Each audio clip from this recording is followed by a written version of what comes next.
Pelo sinal da Santa Cruz, livrai-nos Deus, nosso Senhor, dos nossos inimigos, em nome do Pai, do Filho e do Espírito Santo. Amém. Meu Senhor e meu Deus, creio firmemente que estás aqui, e me vês, e me ouves. Adoro-te com profunda reverência, peço-te perdão dos meus pecados e graça para fazer com fruto esse tempo de oração. Minha Mãe Imaculada, São José, meu Pai e Senhor, meu anjo da guarda, intercedei por mim.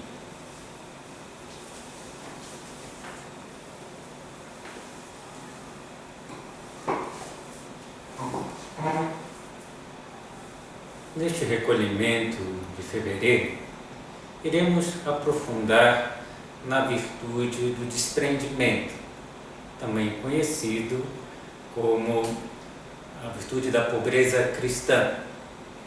É impressionante a importância que os santos dão a essa virtude. Podemos citar, entre tantos, São Francisco de Assis, São José Maria Escrivá, Santa Teresa do Menino Jesus, conhecida também como Santa Teresinha. Eu gostaria de começar citando 3 frases de Santa Teresinha a respeito da virtude da pobreza. E ela faz um elogio impressionante a essa virtude. O único bem consiste em amar a Deus de todo o coração e ser pobre de espírito aqui na terra.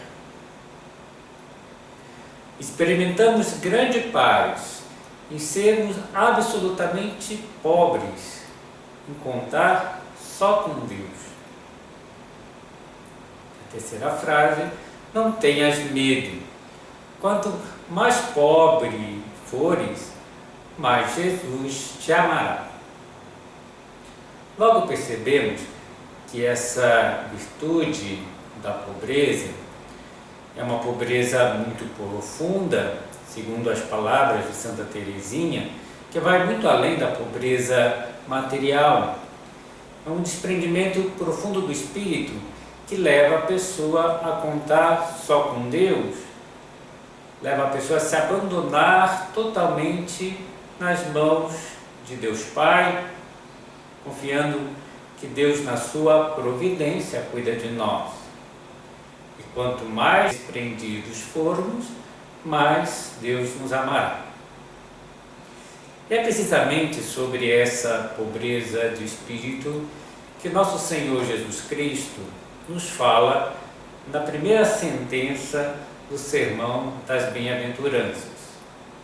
Bem-aventurados os pobres de espírito, porque deles é o reino dos céus.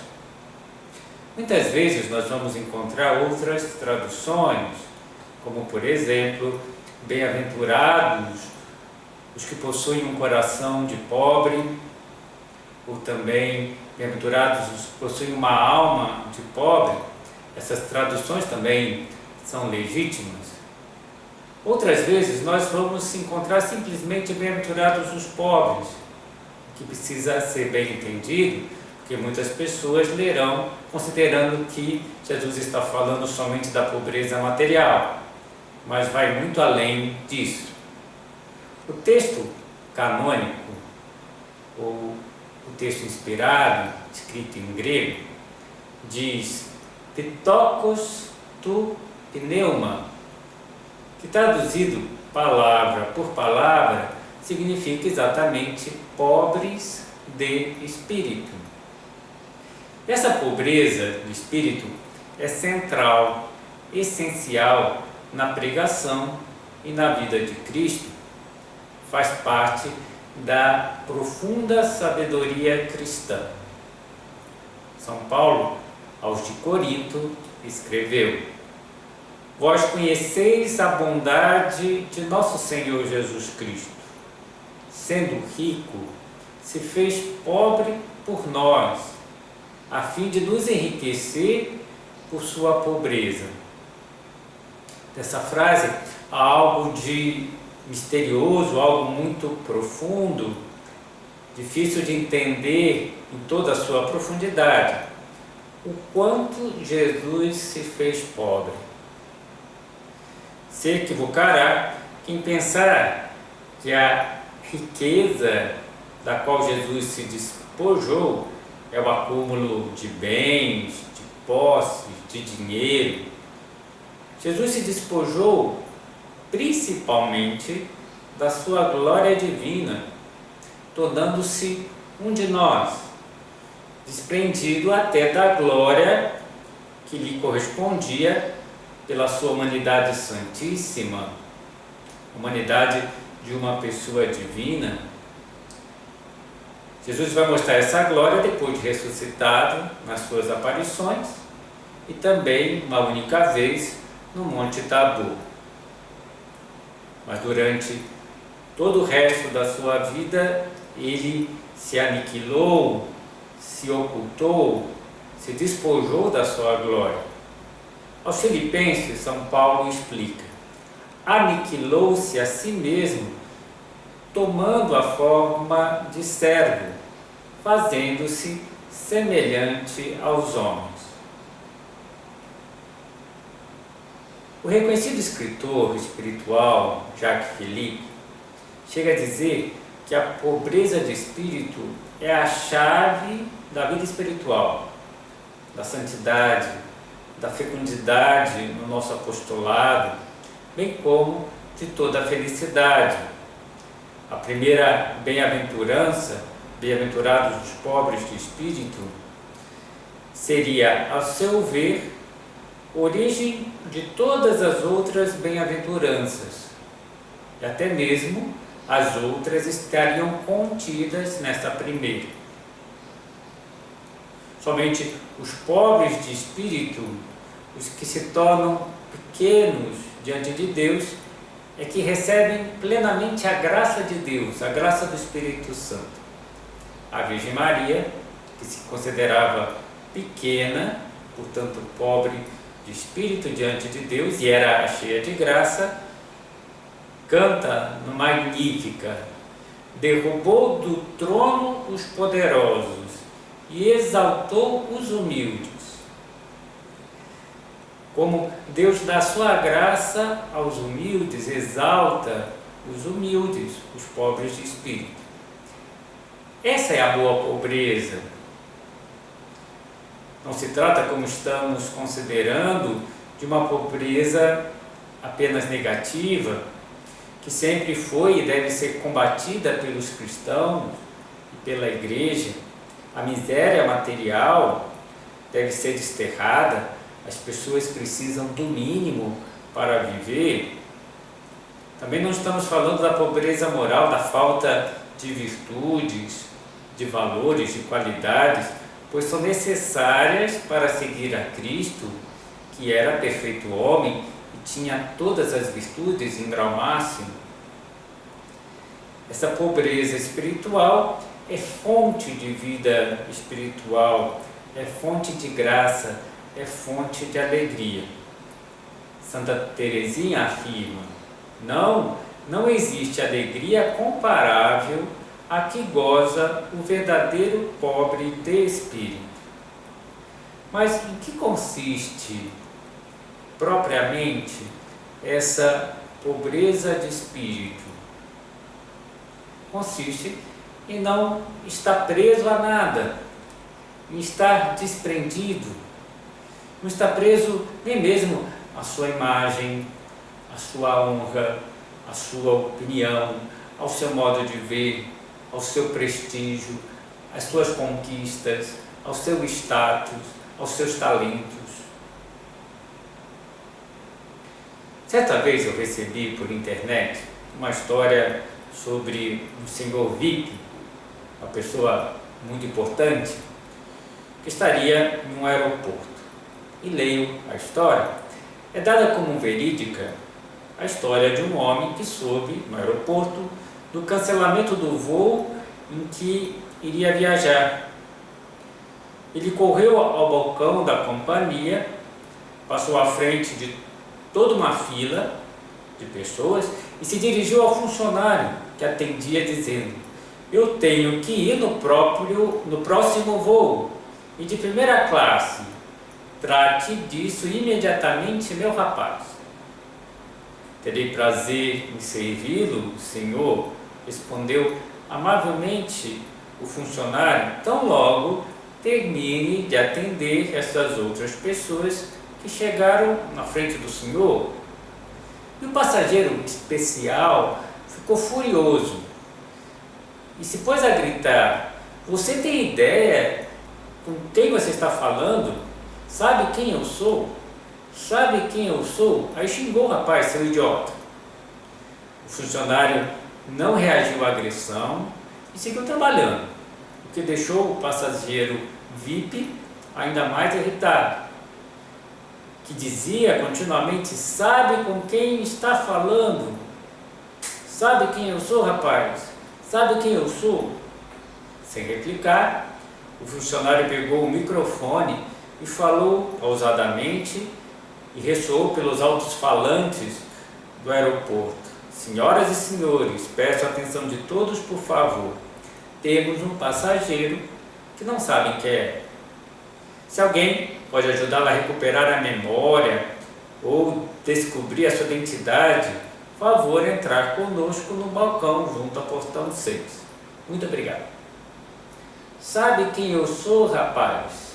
Sabe quem eu sou? Quem? Profundamente, quem você é?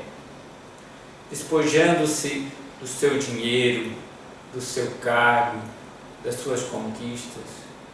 Quem você é diante de Deus? E diante de Deus, não temos direito de reivindicar nada devido aos nossos méritos. Tudo que recebemos na vida se deve à bondade e à generosidade de Deus. Não são propriamente conquistas nossas, só nossas, mas dons divinos que nos vieram através de talentos que Deus nos deu, da possibilidade de desenvolver esses talentos, mas tudo, em último caso, vem de Deus. São dons divinos que devem ser acolhidos e depois compartilhados com os demais, com a mesma gratuidade e generosidade com que recebemos de Deus. E essa liberdade interior própria da pobreza é consequência do desprendimento, brota de não estar preso a nada, de receber sem merecer, receber de Deus de graça e dar tudo de graça, sem querer o reconhecimento, a gratidão por aquilo que se fez, por aquilo que se deu, pelo favor que se prestou. E essa pobreza está relacionada com buscar o que é realmente importante na vida e que está resumido na seguinte frase de Jesus Cristo: buscai em primeiro lugar o reino de Deus e a sua justiça, e todas essas coisas vos serão dadas em acréscimo. As demais coisas não são fundamentais, não podemos ficar presos a elas, virão por acréscimo. Deus sabe que nós necessitamos de algumas delas e considerar aqueles que cuidam do principal. Mas uma só coisa é necessária, realmente é necessária, que é buscar a intimidade com Deus, edificar o reino de Deus em nossas vidas.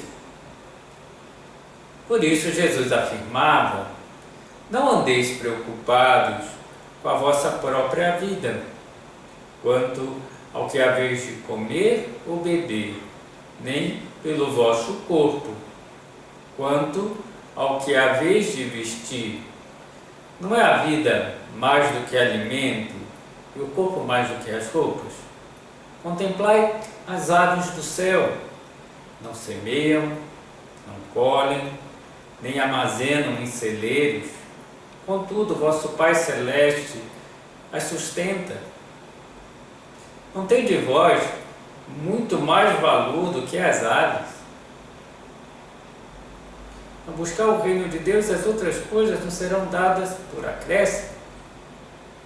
Para aprofundarmos na pobreza de espírito, vamos considerar a revelação de Deus sobre o tema. O que Deus nos diz sobre a pobreza nas Sagradas Escrituras. No Antigo Testamento, a pobreza era ainda vista frequentemente de forma negativa, até mesmo como sinal de uma reprovação de Deus. E a riqueza era vista como uma bênção divina, e a pobreza era uma injustiça, era vista como uma injustiça gritante, intolerável em Israel. O povo achava que não merecia a pobreza. E veremos até apelos veementes que sejam remediadas todas as formas de injustiça, principalmente com as viúvas, com os órfãos, com os estrangeiros, e que se realizem obras de caridade, de misericórdia, ainda vigentes no Novo Testamento. Também serão reprovadas atitudes egoístas de muitos ricos, que possuem um coração duro, muitas vezes injusto, desonesto, e não se compadecem daqueles que passam necessidades físicas e materiais. O tema é retomado no Novo Testamento, por exemplo, na parábola do rico Epulão e do Lázaro. O rico vai ao inferno porque ele despreza Lázaro, e Lázaro vai ao céu. Podemos também ver aquela censura do apóstolo Tiago na sua epístola: vós ricos, chorai e gemei, por causa das desgraças que sobre vós virão. Vossas riquezas apodreceram e vossas roupas foram comidas pela traça. Vosso ouro e vossa prata enferrujaram-se, e a sua ferrugem dará testemunho contra vós, e devorará vossas carnes como fogo. Eis que o salário que defraudastes aos trabalhadores que ceifaram os vossos campos clama, e chega aos ouvidos do Senhor dos Exércitos. Tendes vivido em delícias e dissoluções sobre a terra, e saciaste os vossos corações para o dia da matança. São palavras duras, sem dúvida, mas são duras de propósito, porque escandaliza tanto a corrupção,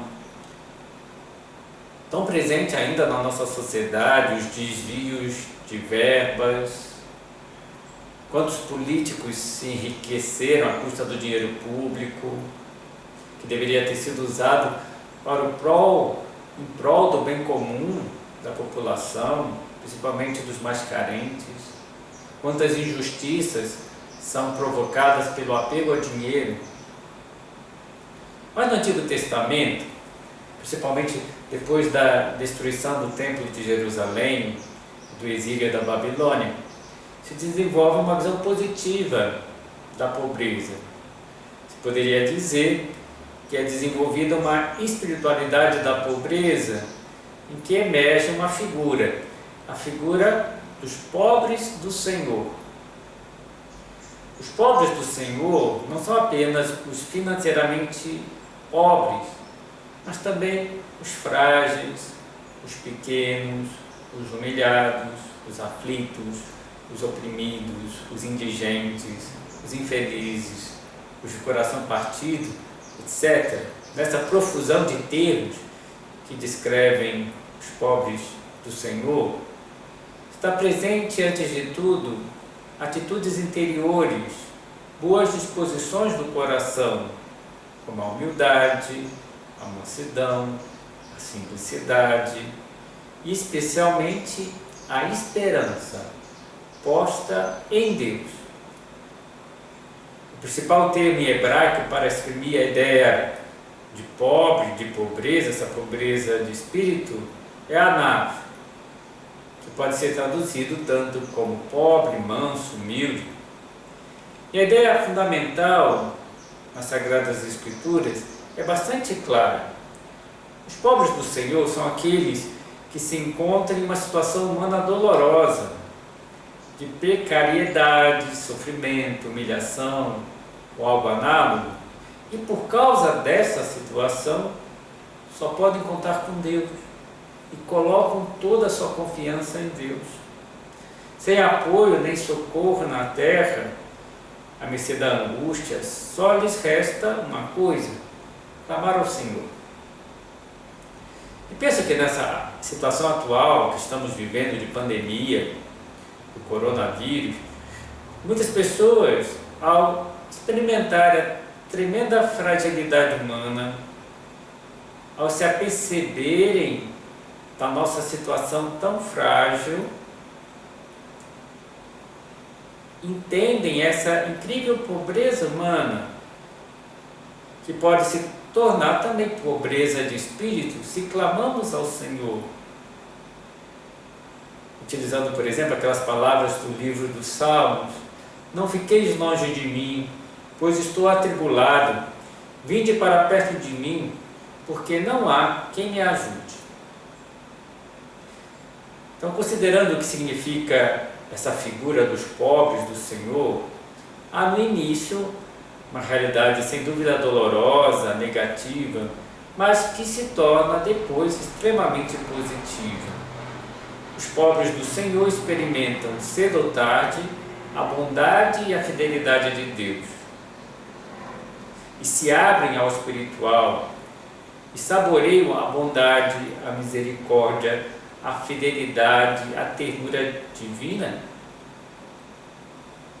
onde tudo concorre para o bem daqueles que amam a Deus, em que nada nos pode separar do amor imenso de Deus por nós, em que Deus está vivo ao nosso lado e é misericordioso, é o Deus da ternura, da piedade, como cantam os salmos.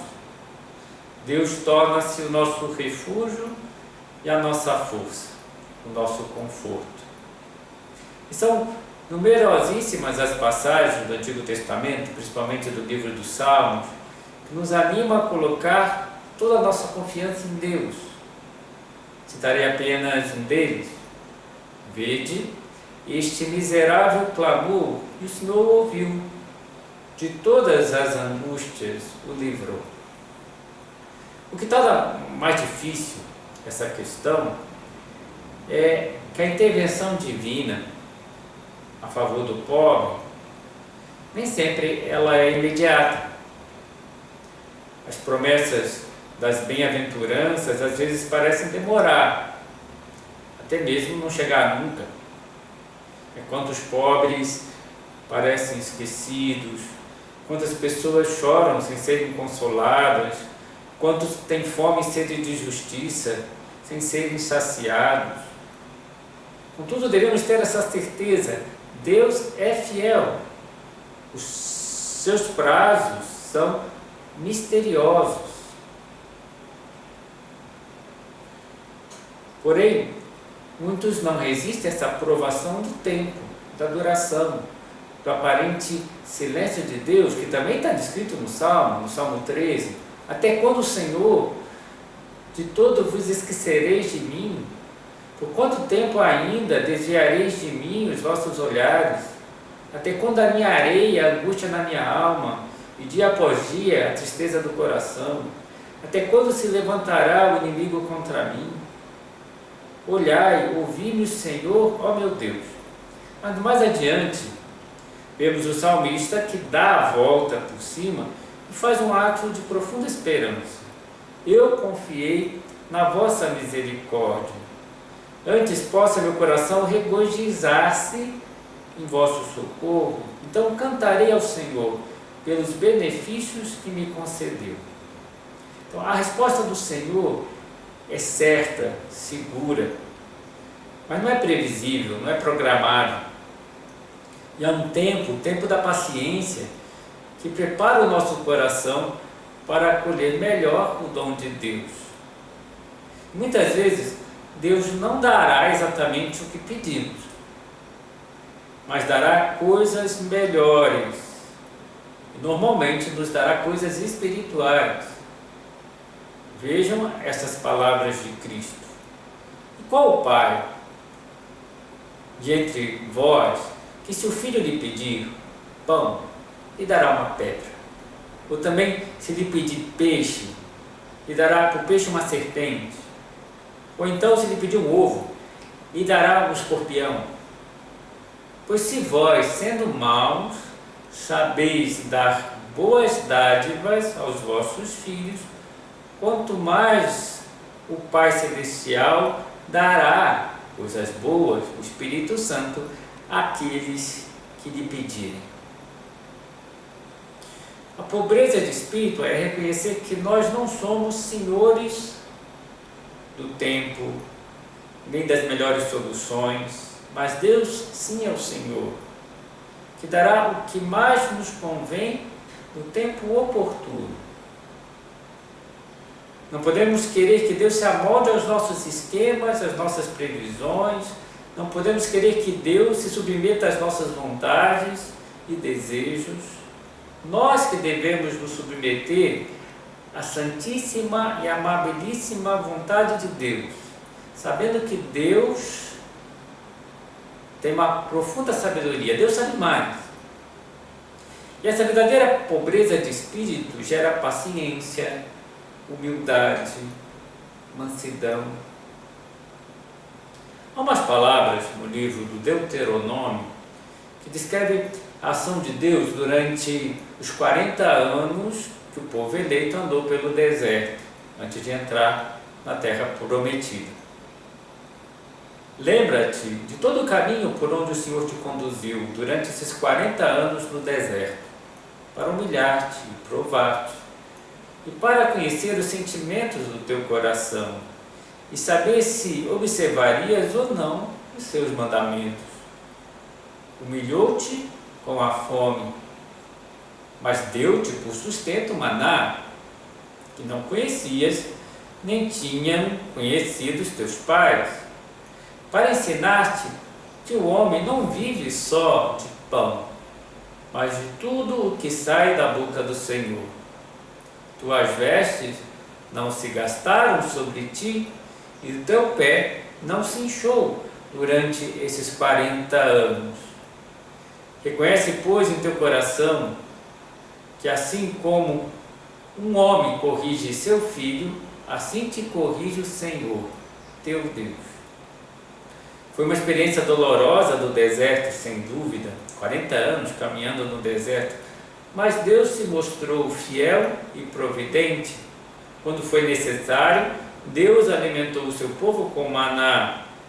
Além disso, suas vestes não se desgastaram, seus pés não se incharam.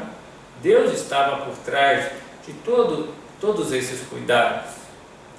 Então, a pobreza de espírito é confiar em Deus, é despertar a alma para uma fome mais profunda, a fome de Deus. E na provação mais profunda, o homem é alimentado espiritualmente por Deus. Deus lhe dá o maná do céu. Deus lhe dá, principalmente a Sagrada Eucaristia, que alimenta a nossa alma. Na medida que o homem vai tendo a experiência de Deus, o contato com Deus, confiança em Deus, ele vai descobrindo que ele é radicalmente pobre e nu, despojado de tudo. Santa Teresa, agora a de Ávila, em seu castelo interior, se expressa da seguinte maneira: olhando a sua grandeza, acudamos à nossa baixeza, e olhando a sua pureza, veremos a nossa sujidade. Considerando a sua humildade, veremos quanto estamos longe de ser humildes. Toda experiência sincera de Deus revela ao homem seus limites, seu pecado, sua pobreza radical. Deus joga um raio de luz que mostra o que há de sujo no homem. E a humildade é sinal de uma verdadeira experiência de Deus. O encontro com Deus vivo destrói todo o orgulho, porque faz entender que Deus é o Senhor da história, da nossa vida, não somos nós. Conhecemos Deus em sua força, majestade, nós compreendemos que nós somos um zero, que o homem não é nada diante de Deus.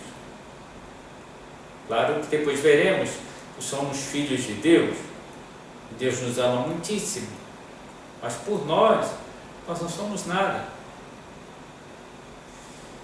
E essa atitude humilde gera mansidão, paz interior, serenidade imensas, porque nós vamos crer no amor de Deus por nós. Nós não somos nada, mas Deus nos tomou como filhos e nos ama muitíssimo, tem um amor infinito, e nada pode nos separar desse amor infinito de Deus.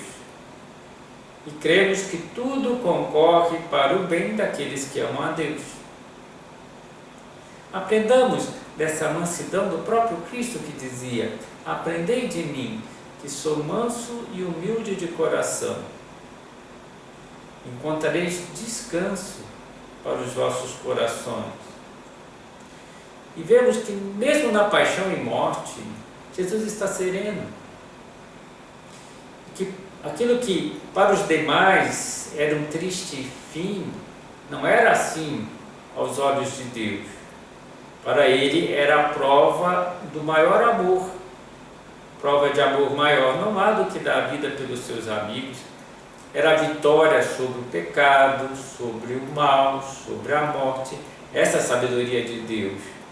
Era o grande triunfo de Cristo à cruz, o trono da sua glória.